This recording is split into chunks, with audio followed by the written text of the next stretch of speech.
Bank Indonesia punya mekanisme untuk penyediaan likuiditas untuk restrukturisasi kredit perbankan. Program yang masuk dalam pemulihan ekonomi nasional ini membutuhkan koordinasi antar lembaga agar bisa berjalan efektif.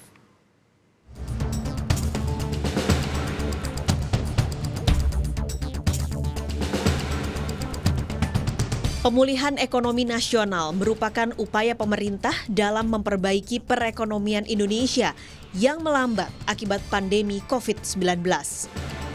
Upaya tersebut memerlukan koordinasi yang erat dari pemerintah, Bank Indonesia, Otoritas Jasa Keuangan, lembaga penjamin simpanan, perbankan, dan dunia usaha.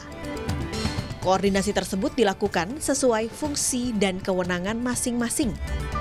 Pertama, Bank Indonesia melakukan pelonggaran kebijakan moneter, makroprudensial, dan sistem pembayaran.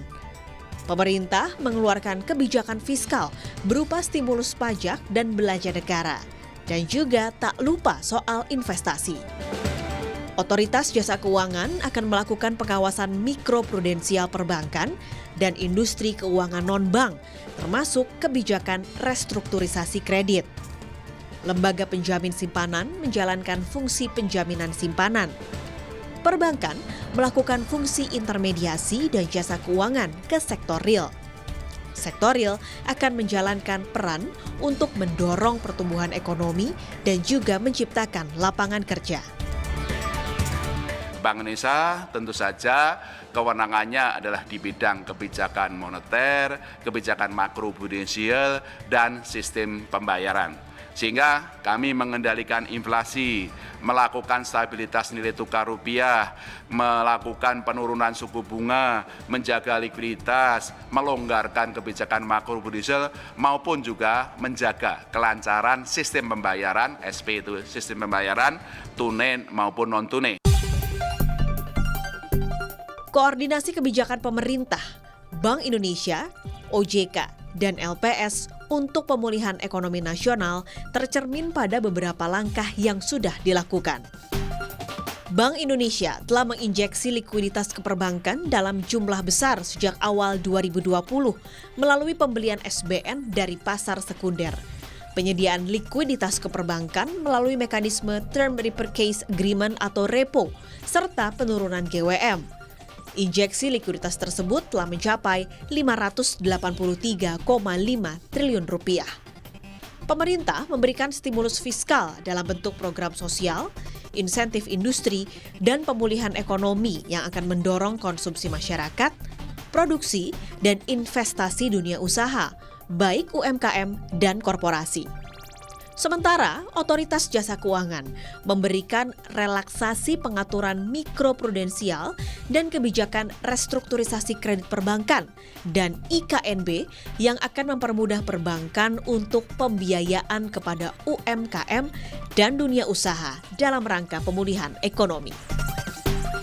Upaya mendorong pemulihan ekonomi nasional memerlukan pembiayaan yang cukup besar. Ada dua mekanisme pembiayaan APBN yang dilakukan, yakni pembiayaan APBN above the line dan mekanisme pembiayaan APBN below the line.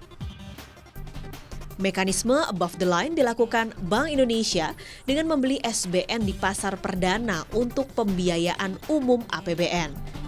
Mekanisme pembelian SUN atau SBSN di pasar perdana dibagi menjadi 3 tahap: non-competitive bidder, green shoe option, dan private placement. Hingga 26 Mei 2020, posisi kepemilikan SBN oleh BI mencapai 443,48 triliun rupiah. Untuk mekanisme below the line, Bank Indonesia menyediakan likuiditas untuk mendukung restrukturisasi kredit perbankan dalam pemulihan ekonomi nasional. Tahap pertama, penyediaan likuiditas kepada bank dilakukan melalui repo dengan SBN yang dimiliki bank. Total SBN yang dimiliki bank hingga 14 Mei 2020 mencapai 886 triliun rupiah. Tahap kedua, penempatan dana pemerintah apabila SBN tinggal 6% dari DBK dan penempatan ini dijamin LPS. Tahap ketiga, penyediaan likuiditas kepada bank yang dilakukan melalui repo SBN untuk penyangga likuiditas makroprudensial sebesar 6% DPK. Dan yang terakhir adalah pinjaman likuiditas jangka pendek diajukan bank bila SBN yang sudah direpokan hampir habis dan hanya diberikan kepada bank yang solvable dengan tingkat kesehatan memenuhi persyaratan sesuai penilaian OJK dan punya kemampuan membayar kembali serta dijamin aset kredit lancar. Gubernur Bank Indonesia Peri Warjio menambahkan, penyediaan likuiditas dalam restrukturisasi kredit merupakan fungsi bank sentral dalam pengelolaan moneter. Salah satunya melalui mekanisme repo SBN. Dan ditekankan bahwa hal itu tidak langsung dipenuhi melalui pinjaman likuiditas jangka pendek yang merupakan tahap 4 atau upaya akhir dalam penyediaan likuiditas. Tim Liputan Kompas TV.